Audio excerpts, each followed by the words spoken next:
Sabi ko. Ang tao doon. Sobrang layo. Yan, may corona na raw doon. May tao talaga.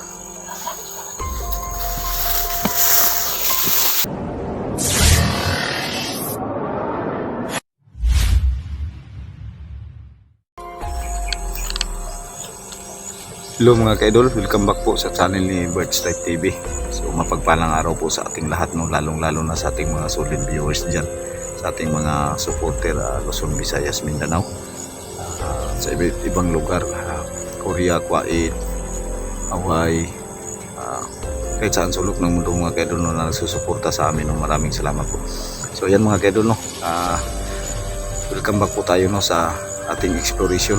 So, pakipindot na rin po ang mga ka-idol ng notification bell para updated kayo sa lahat ng video na aking may upload. At saka pakisubscribe na rin po mga ka-idol sa aking channel. So yan mga ka-idol. So yan. Thank you so much mga ka-idol. So yan mga ka-idol. Balik exploration kami ni Primo dahil sa pangyayari na nilusob si Rigor sa barangay Kinuha. So ngayon mga ka-idol, hindi namin alam kung sino yung kumuha sa kanya. So may natanggap kami na impormasyon dito, posibleng dito sa lugar na to ay makikita namin. At saka yung agent namin mga ka-idol, yung ano namin ay dito palaging nakikita sila na may mga bandidong nag-ano dito. So yan, baka sakali kami mga ka-idol. So titignan namin kung sino talaga yung kumuha kay Rigor. So dalawa kami ngayon mga idol. So sama kami ngayon ni Ibrahim. So sana mga kaidol, no, suportahan niyo pa rin kami sa aming mission ngayon ni Ibrahim. So yan, nakita niyo po yung update ni Raya, no, at saka kay Grego. So nagtaka ako mga kaidol sa yung lagay ko na tanmil kasi nung in-update ko yung si Raya at si Grego, parang wala silang pakialam sa kanilang anak. So hindi si Grego at Raya hindi nag-alala, parang hindi nag-alala talaga mga kaidol. Kaya nagtaka ko mga kaidol kasi bilang isang magulang mga kaidol, so hindi ko magawa sa anak yun kung sakali maging ganun yung mga anak ko. So yan, nagtaka talaga ako. So ayan, pinangako namin sa kanila na tutulong kami, sana makuha namin si Rigor. So ayan, shout out diha, no, sa ating solid viewers kay Jeep Rose Oloroso. Shout out sa iyo dyan, Ma'am Jeep Rose Oloroso. At saka Nur Usman, shout out, no, sa ating supporter natin dyan. So, shout out kay Ma'am Nit Prado, shout out. Idin Liansana, Idol Red Rose, Idol Dina Laganhon, Erlinda Blatukan, Ma'am Miskay, Sherilyn Barito, shout out sa iyo dyan sir. Balandrayos family, Bilario family, Nisis family, Garcia family, shout out, no. Makilin Adinlin Ititagi, shout out. Maria Vergara, shout out, no. Marisa Mark Ablador Dablo, shout out. So yan, maraming salamat sa inyong tuloy na pagsuporta mga kaidol, no. So sana hindi kayo magsawang sumusuporta sa amin. Thank you so much mga kaidol. Please po mga kaidol, no, skip ads. Malaking tulong na po yun sa aming nag-umpisang mag-vlog, no. So yan, problema naman po ito mga kaidol. So yan, nagkanda naman po kami ni Ibrahim sa anumang bagay. So yan, shout out na lang sa inyong lahat dyan, no. Dito kami mga kaidol, nag-umpisa ni Ibrahim. So andun si Ibrahim sa bandang kanan. So sana safe kami, no, sa mission namin mga kaidol, para matigil na tong ganitong sitwasyon mga kaidol. Kasi imbalak talaga namin ni Ibrahim ay titigil na sa ganitong trabaho. Pero ayan, may nangangailangan ng tulong o kailangan tulungan. So sa abot ng aming magkakaya, tutulungan namin mga kaidol, no. So God bless po sa inyong lahat mga kaidol, no. So thank you so much sa inyong patuloy na pagsuporta sa amin. Huwag niyong kalimutan lang talaga mga kaidol, paki-subscribe and like and share mga kaidol, no. Dito si Ibrahim. So may mga dito mga kaidol.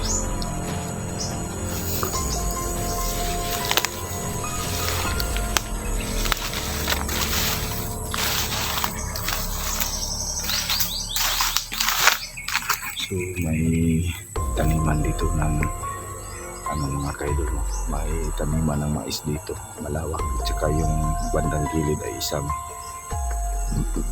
may manggahan. So dito kami ng Efraim mag-ibisa mga kaidol. So andyan si Efraim sa likod ng ano mga kaidol. Sa likod dyan. Sa likod yan. Andyan si Efraim. So yan may mga mais na tanim. Yan. Tuloy kami sa paghahanap kay Rigor mga kaidol, no? So, kailangan natin maghanap. Oh.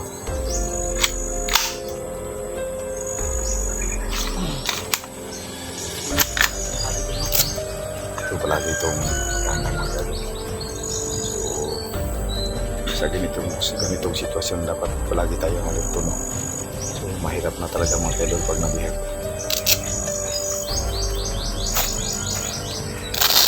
So dala din tayong knife mga kaidol. Isang knife. Gagamitin natin ito.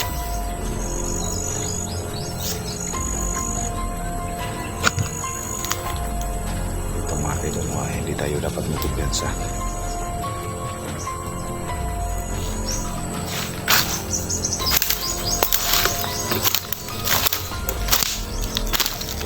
Siya nakakasama sa amin kasi malayo-layo din kanilang tirahan. Paki-subscribe kay Longit TV mga kaidol.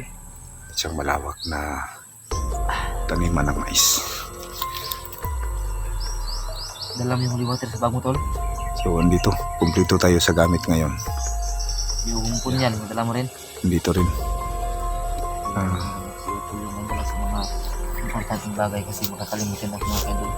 So itong punyal na to ay binigay ito ng isang albularyo. Ito yung punyal na binigay ng isang albularyo mga kaidol. Na kailangan isaksak daw sa kanyang puso. Para Ano sigurado. siguro tol? Tingnan ko yung punyan na yan ba? May binigay na, may lagay na ano. May basbas, orasyon may na basbas na to. Tsaka orasyon.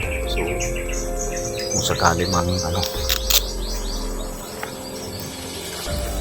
Sana tama itong lokasyon tol. Parang pamilyar sa akin yung lugar na to. Hindi ko lang alam, hindi ko lang masabi. Pero sa tingin ko tol, ito yung lugar natin na Pati nga sa akin. huli natin yung, alam mo yung matanda na dato, yun. Parang doon yun ito papunta tol, basta tingin ko lang. Para nga. Pero hindi naman posible na ito yung lugar na yun kasi talagang sobrang dami ng pumunta dito ng mga tao. So Ilang mga ilang balido, yung mga ano, natakot sa syudad ba? Hinahabol ang mga pulisan. ang nakakatakot ngayon kasi masyado na silang nagpaparami. So kaya dublihin na tayo sa ganitong tour kasi dalawa lang tayo. So yan mga kaidol, pasensya na po talaga sa mga ibang kasamahan namin, no? Busy din sila. So, naging busy. Kanya-kanyang pamilya mga kaidol. Gaya. Lang makakain. At malayo din sila sa amin mga kaidol, no? Kaya sana maintindihan nito. So kailangan Sana rin sa kanila. nating magmasid muna bago tayo kikilos kasi sobrang napakatahimik ng lugar. Yung sabi ng tatay Pero talagang sulitan sa siya ay na lang ang tao. so itong mga tanim na lubi at saka mais mga kaidol, hindi kami sigurado ni Efraim kung isang sibilyan lang muna tao o kaya bandido ang nag-ano dito. So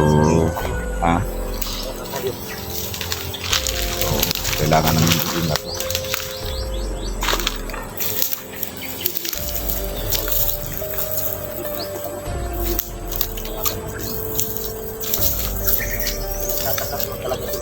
Talaga yung tatay nila pero sino talaga yung kumuha. So hindi namin alam mga kaidol talaga, no, kung sino kumuha kay Rigor, no. So kung ano talaga yung pakay. So nagtaka kami ni Efraim, no. Sana matapos-tapos na tong gulo na palaging ganito. Isang malawak na lugar na sobrang nakakakaba.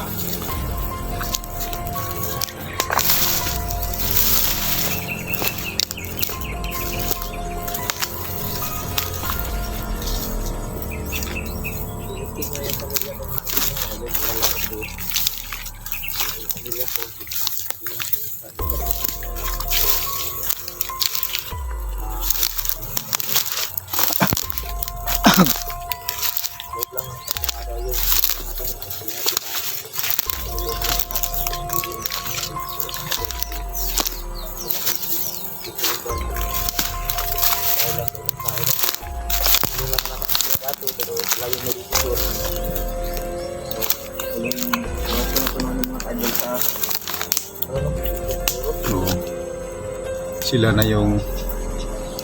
na yung pumili sa kanilang buhay na tinahak. So, natulungan na namin sila pero ayaw pa rin nilang magbago. So, yan mga kaidol, gagawin natin ang lahat para sa kanila.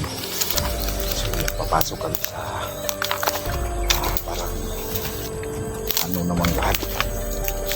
So, papasok kami dito. Pero di kami sigurado. So, isang manggahan. Parang abandon na rin to mga tulba.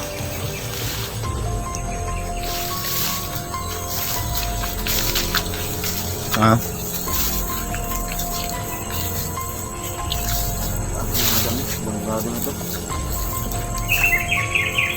So, mga ganitong lugar tol, posibleng pamumugaran talaga ng mga masasamang tao.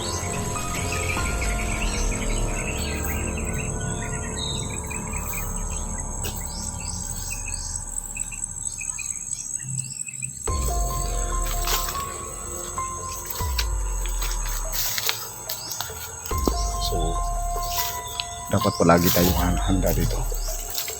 So, Nangyari siguro dati dito sa bundok kasi hindi pwede magkakaroon ng sasakyan dito. Kaya masig ko tumanggan ito. oh, yung pinagtaka ko may siminto ba? Ngayon, tingin ito wala na bukas. Saan ito mas taas ang mga dami.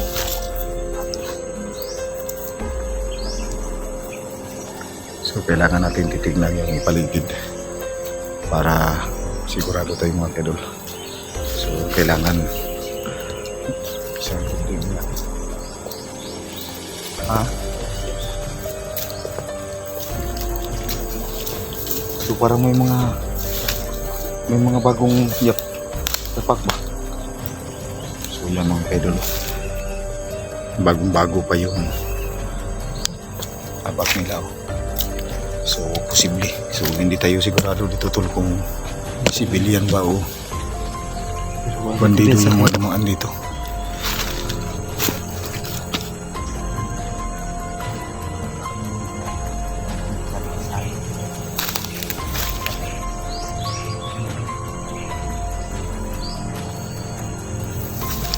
So, may mga bakas na ano.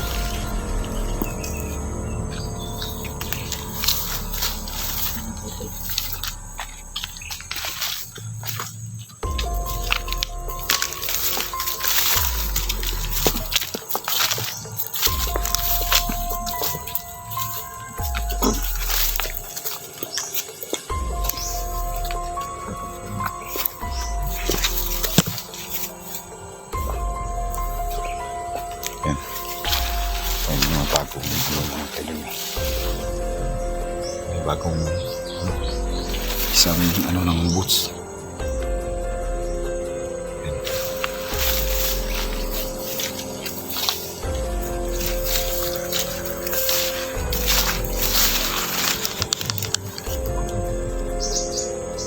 So, sobrang nakatahimik na lugar.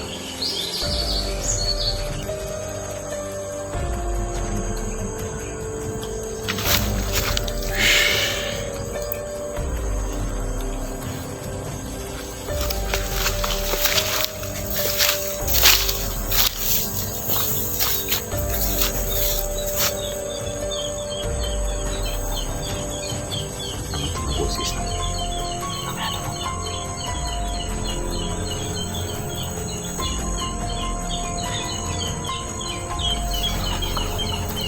Sila mga kadol. May narinig si Brian.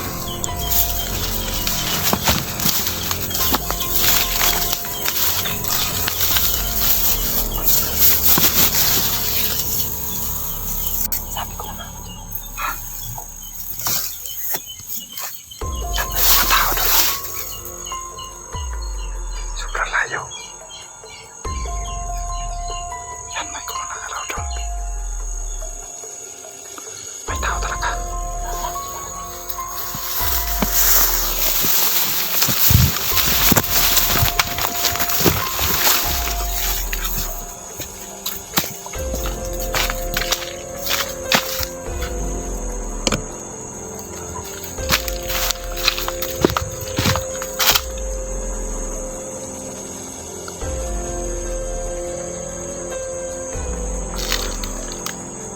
Tao talaga mga kaidol. Oh.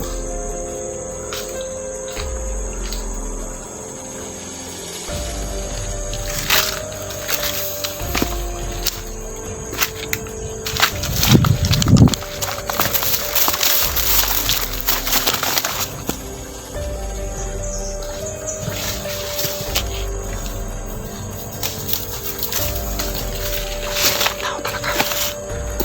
Yan.